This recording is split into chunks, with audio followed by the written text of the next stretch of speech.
Today, we have the honor of hosting a truly exceptional guest. Someone whose journey embodies resilience, courage, and commitment to driving social change. Joining us today is Ms. Dhananjay Chauhan, a trailblazer in every sense. She made history as the first transgender student at Punjab University, breaking barriers and paving the way for inclusivity in education. But her journey doesn't end there. Ms. Chauhan has emerged as a passionate and dedicated transgender activist who's tirelessly working towards creating a more accepting and understanding society. Currently serving as the president of Saksham Prakriti Welfare, Ms. Chauhan is at the forefront of initiatives that aim to uplift and empower the transgender community. So without further ado, let's welcome our esteemed guest, Ms. Dhananjay Chauhan. Hi, I'm Ishnur. I'm a 17-year-old from Vivek High School, Chandigarh. Would you be comfortable answering all the questions ma'am, my first question for you would be, could you explain a bit more about your personal journey and how you came out as a transgender? Actually, it was very difficult. If I start from the very starting, I remember considering myself as a girl ever since I was 3 years old. At that time, I didn't know about all of this. However, I used to see myself as a female. I even refused to sit for the tonsure ceremony when I was 5 years old. Then, at the age of 7, I came out to my mother. I told her I feel as if I'm a girl.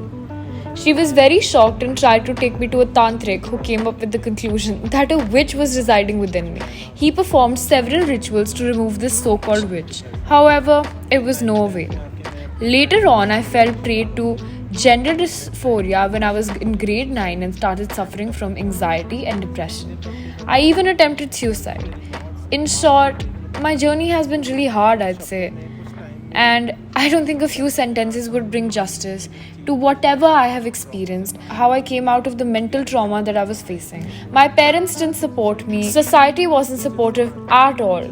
Teachers were unable to understand me. They used to scold me and passed on comments like, "Go treat yourself, or else people will continue to harass you." I couldn't use the washrooms in school. The boys used to bully me whenever I went inside of one of the boys' washrooms. So very rarely did I use my school washroom. Somehow I managed to pass my junior and senior year of high school while I was in depression. Eventually, I came out of the dark space which I was in, and my mother started supporting me. She encouraged me to continue with my studies. So I completed my graduation and I genuinely started enjoying studying. I knew that studying hard would be the only way in which I'll be able to make an impact. I knew the very importance of studying. I was my university's topper and eventually got an admission in the MA course in the history department in the year 1993. Unfortunately, I was dragged there as well. They dragged me to some place, tore my clothes off, but I managed to escape. They repeated the very next year as well. All of these incidents forced me to drop out. However, I did complete my diploma in French, Russian, and computer science. Simultaneously, I was trying to get out of the closet. Although I had identified myself as a woman, I was still scared of society. I was scared that the eunuchs would take me with them if I came out openly. In 2002, I was gang raped. I was kidnapped. They took me to some place in Ambala and 20 men gang raped me. The same occurred again in 2004. This time around it was done by 8 men. This is a long story. It was after this incident that I decided to come out as a voice for others who will like me. After that, I started doing social work so that I could help as many people as I could. In 2009, I started an NGO. In 2013, I started Pride Marches, LGBT Pride. We used to begin from Punjab University, Sector 17. I believe that was the first Pride March done in Chandigarh. Eventually, even the Supreme Court identified with the LGBTQ community in 2016. It was after this judgment that I finally came out as a transgender because I had the law standing alongside me, and I changed my gender on all of my documents. voter card, Aadhaar card, passport, ration card. It was a slow change.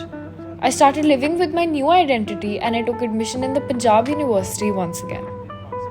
So this was my timeline of how I came out as a transgender. It was a lengthy process. It was not like I came out when I was a child.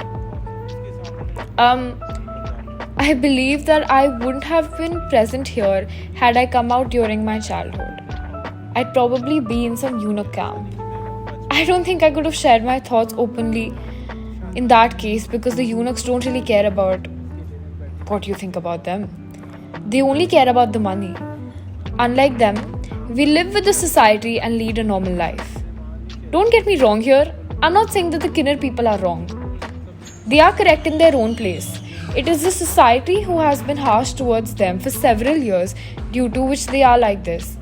I believe that the LGBTQ community has managed to make a great impact. Everyone is doing great in their respective fields.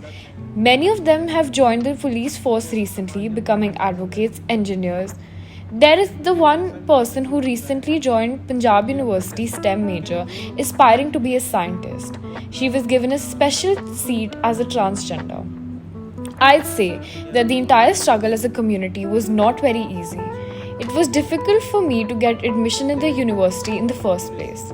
However, I believe that not only paved my path, but for others as well. Any transgender now gets free education in the university. Free hostels, separate washrooms, additional seats, etc. are now available in the university. Moving on, what is it that you'd like to say to those who are currently confused with their gender identity? For those who are currently confused, I only have one piece of advice for them, and that is to be patient. Don't be impatient and restless. Being impatient leads to anxiety. An example I'd cite here, I don't know if it's relevant to this situation or not, is when a person is sitting in an airplane for the very first time. They are often advised by everyone to remain calm and patient. Being restless eventually messes situations up and causes harm to oneself only. Don't let others who have already identified their sexuality influence you, and don't be frustrated due to the same. I'll once again stress on being patient. Take your time to understand yourself, and most importantly, do not quit your studies or let your gender crisis affect your studies. If your parents are unable to understand you, then make sure you make them aware of this. It might be a totally new thing for them. Even I explored myself completely at first. At that time, we didn't have the technology like Google that the current generation has, so I used to go to communities and talk with like-minded people. Each and every one of us came to a realization that hey, we all have the same story. This was my support group, and I'd advise a gender-confused child to find their support group. Meet those people, talk to them. Talking and sharing your thoughts with people you're comfortable with will give you the much required emotional support. Don't come out very quickly. Talk to your parents first and explain everything to them. I think children do know how to manage or talk to their parents the same way teachers know how to teach different kids. Even I tried to do the same. My family used to believe in Lord Krishna. So what I used to do was take up instances from the Bhagavad Gita. I remember how in Bhagavad Gita, Lord Krishna says, Keval Aham Purusham, which means that only I am a living being and no one else. Everyone and everything else is a spirit. So I used to give examples of such stories to my parents so that they would understand me. Try to explain your feelings to your parents in a manner through which they'll actually understand you. Go through this entire process very slowly and steadily. I'll stress on the very importance of studies again. Don't let anything affect your studies. In case your parents don't understand you, then just study hard, become something in your life, and get out of the ruckus. These days, there are many options and career paths as well. I know a trans person from Punjab University who is studying law. They did their LLB, LLM, and now is preparing for the judiciary. I advise them on keep on studying hard, become a judge, and only come out afterwards. Moving on to the last question of the day. What reply would you like to give to those who make fun of the LGBTQ community? I'd like to sing a song to them as a response to these people.